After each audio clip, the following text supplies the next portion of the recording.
கர்த்தருடைய நாமம் மகிமைப்படுவதாக. நம்ம இந்த 40 நாள் ஜெபத்துக்காக ஆண்டவரை துதிக்கிறோம். கர்த்தர் நல்லவர், அவர் கிருபை என்றும் உள்ளது.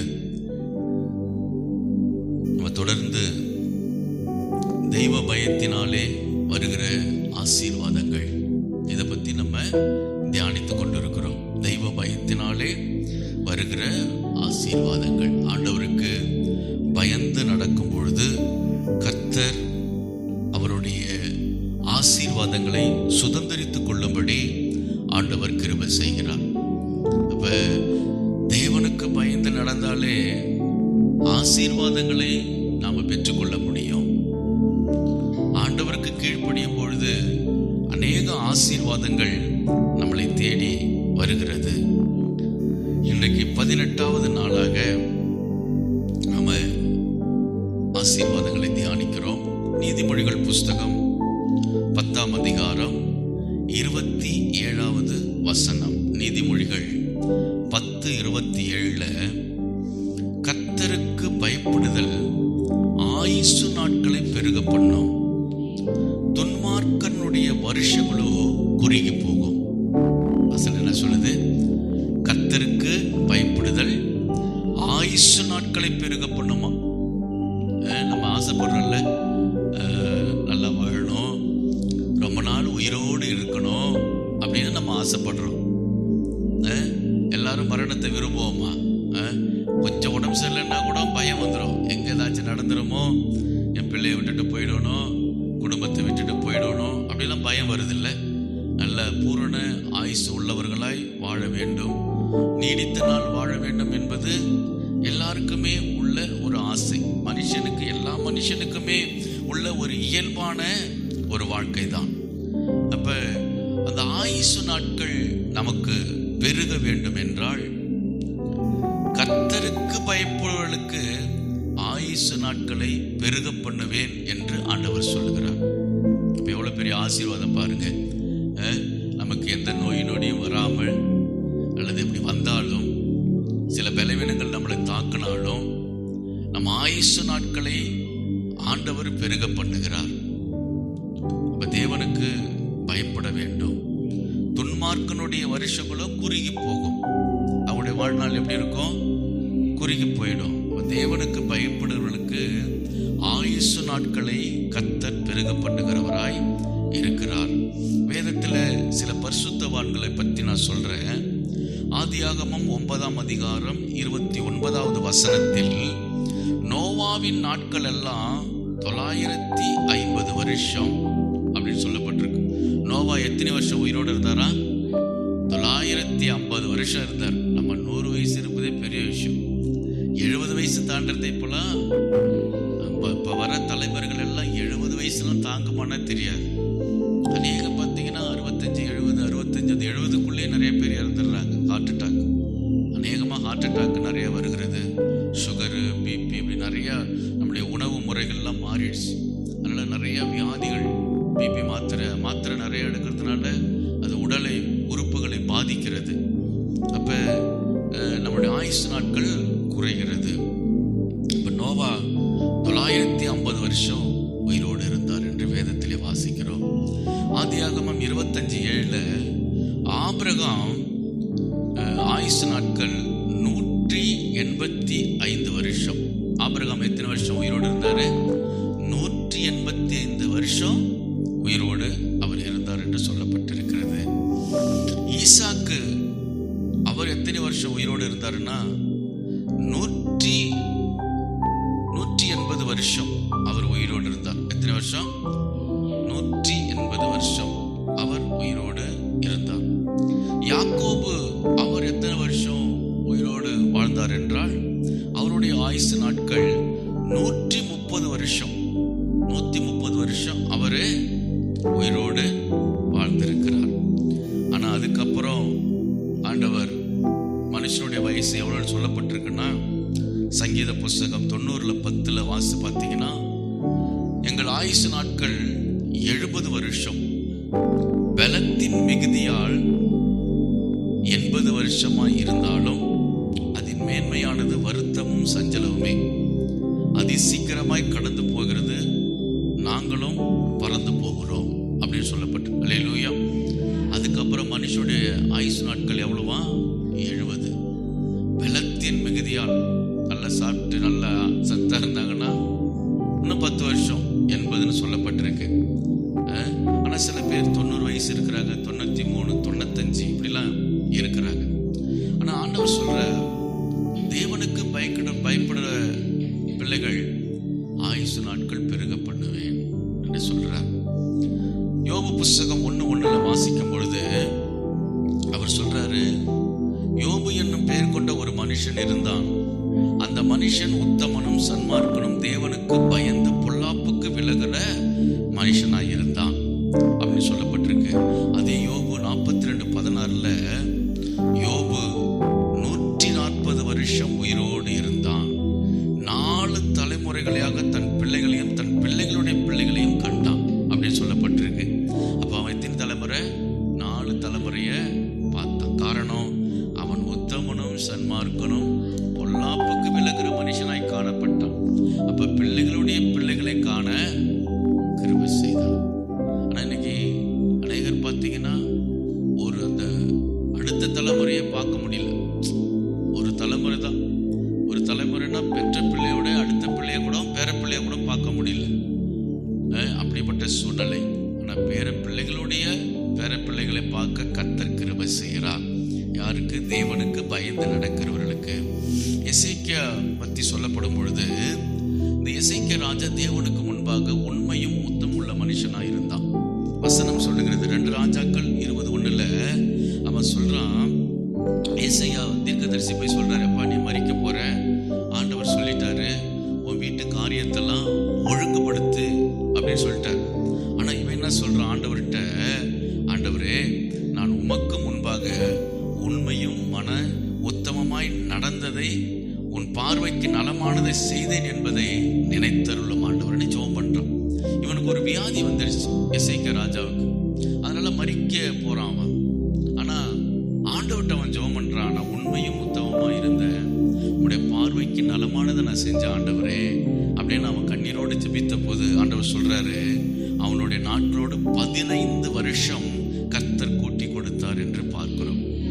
15 வருஷத்துல நான் கூட்டுவேன் என்று நீ போய் சொல்லு, அவன் சாவதில்லை அப்படின்னு சொன்னார். அல்லேலூயா. அப்ப தேவனுக்காக உண்மை உள்ளவர்களாய் வாழும் பொழுது இந்த பூமியில கர்த்தர் ஆயுசு நாட்களை நமக்கு தருகிறார், பூரண வயதை தருகிறார், தலைமுறைகளை ஆசீர்வாதத்தை பார்க்க கிருபை செய்கிறார். அல்லேலூயா. அதாவது பேர பிள்ளைகளுடைய பேரைகளில் பார்ப்பது பெரிய ஆசீர்வாதம். அது எல்லாருக்கும் கிடைக்காது, ஏதோ கொஞ்சம் பேருக்கு தான் கிடைக்கும்.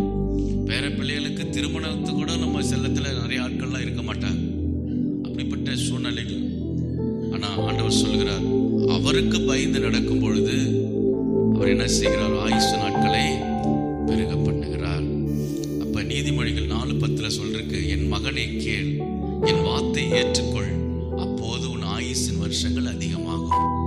அப்ப ஆயுசு நாட் பெருகணும்னா கர்த்தருடைய வார்த்தையை ஏற்றுக்கொண்டு அதன்படி நம்ம நடக்கணும். அப்படி நடக்கும் பொழுது ஆயுசு நாட்களை கர்த்தர் பெருக பண்ணுகிறார். எலியாவை பத்தி சொல்லப்படும் பொழுது, எலியா மரணத்தையே காணவில்லை, அவர் மரிக்கவே இல்லை.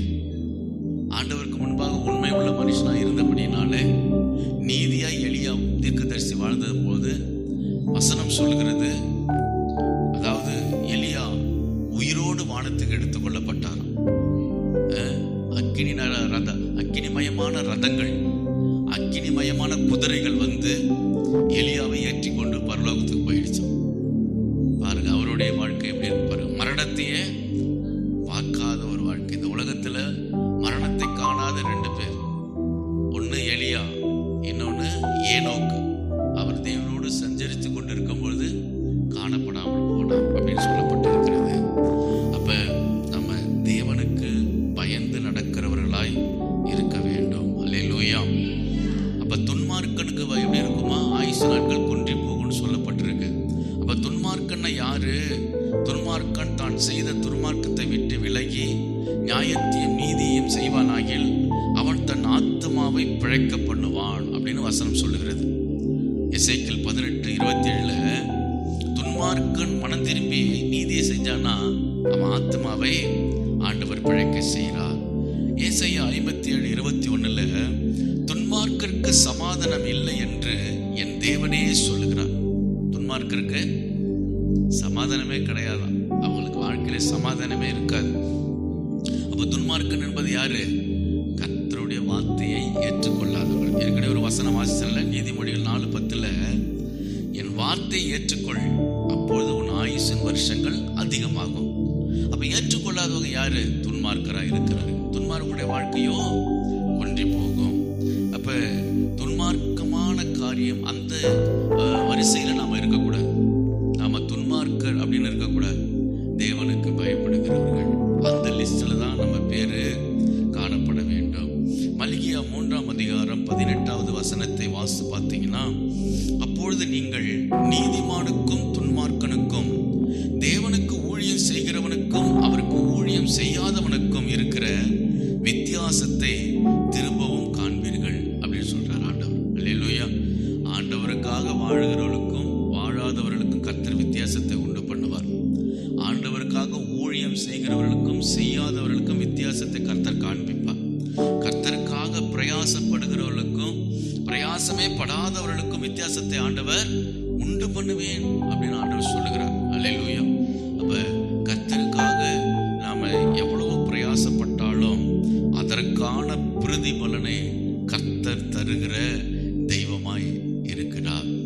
அப்ப நம்ம வாழ்நாள் நீடித்திருக்க வேண்டும் என்றால், ஆயுசு நாட்கள் நல்ல பூரண வயசோடு நம்ம இருக்கணும்னா, தேவனுக்கு பயந்து நடக்கும் பொழுது அவர் ஆயுசு நாட்களை பெருக பண்ணுகிறார். அதாவது வாலிப பிள்ளைகளுக்கு, சிறு பிள்ளைகளுக்கு, அவங்களுக்கு கூட ஆண்டவர் கட்டளை சொல்வார், உன்னுடைய ஆயுசு நாட்கள் நீடித்து இருக்க வேண்டும் என்றால் உன் தாயும் உன் தகப்பனையும் கனம் பண்ணுவையாக. 10 கட்டளையில் ஒரு கட்டளை இது. அவர் ஆரம்பத்திலே கொடுத்துட்டார். அந்த வாலிப பிரயாணத்தில், சின்ன பிள்ளை சிறு பிரயாணத்திலே ஆண்டவர் சொல்லிட்டார், பா உன் வாழ்நாள் நீடித்து இருக்கணும்னா உன் தாயும் தகப்பனையும் கனம் பண்ணிடு அப்படின்னு ஆண்டவர் சொல்றார். ஆனால் இன்றைக்கு நிலைமையெல்லாம் மாறிடுச்சு. வயதானவர்களை பிள்ளைகள் மதிப்பது கிடையாது, அவங்க பேச்சுக்கு மரியாதை கிடையாது, அவர்களுக்கு கீழ்ப்படிவது கிடையாது, அவர்களை கனப்படுத்துவது கிடையாது. நல்ல உதாசனப்படுத்துறாங்க, வேதனைப்படுத்துறாங்க, ஒதுக்கி வைக்கிறாங்க. அப்படிப்பட்ட சூழ்நிலைகள்லாம் நடந்து கொண்டு இருக்கிறது. அதுவும் வயதானுச்சுன்னா அவங்கள பராமரிக்கிறதே கிடையாது. எங்கேயாச்சும் அனாதை ஆஸ்பத்திரியில் கொண்டு சேர்த்து விட்டுறாங்க. நிறைய பேர் கண்ணீரோடு ரோட்டில் நிற்கிறதெல்லாம் பார்ப்போம். நல்லா அந்த பிள்ளைய படிக்க வச்சு நல்ல வேலையில தான் இருக்கிறாங்க, நல்லா ஆயிரக்கணக்காக சம்பாதிக்கிறாங்க. அவருக்கு மனைவி பிள்ளைகளாக வந்தவனே இவங்களை கொண்டு எங்கேயாவது ஒரு அனாதை ஆசிரமத்தில் சேர்த்து விட்டுறாங்க. இந்த கும்பமேளன்னு ஒன்று நடந்துச்சு இல்லையா, வாரணாசியில், உத்தரப்பிரதேசத்தில்.